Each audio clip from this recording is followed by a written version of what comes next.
اللہ الرحمن الرحیم۔ آج کا سبق مستحبات وضو کے باقی مسائل۔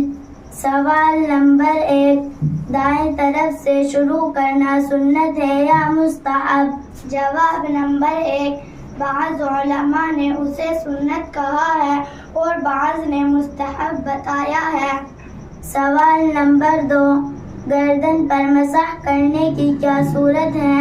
جواب نمبر 2، گردن پر دونوں ہاتھوں کی انگلیوں کی پشت کی جانب سے مسح کرنا چاہیے۔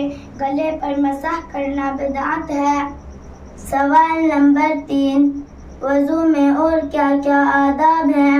جواب نمبر 3، وضو کے آداب بہت ہیں، مثلاً گلیہ کا سرا بھگو کر کانوں کے سوراخ میں ڈالنا، نماز کے وقت سے پہلے وضو کر لینا، اعضاء کو دھوتے وقت ہاتھ سے ملنا، انگوٹھی یا چھلے کو ہلانا، دنیا کی باتیں نہ کرنا، زور سے پانی منہ پر نہ مارنا، زیادہ پانی نہ بہانا، ہر عضو کو دھوتے وقت بسم اللہ پڑھنا، وضو کے بعد درود شریف پڑھنا، وضو کے بعد کلمہ شہادت اور یہ دعا پڑھنا، اللہم اجعلنی من التوابین واجعلنی من المتطہرین، وضو سے بچا ہوا پانی کھڑے ہو کر پینا، وضو کے بعد 2 رکعت نماز تحیۃ الوضو پڑھنا وغیرہ۔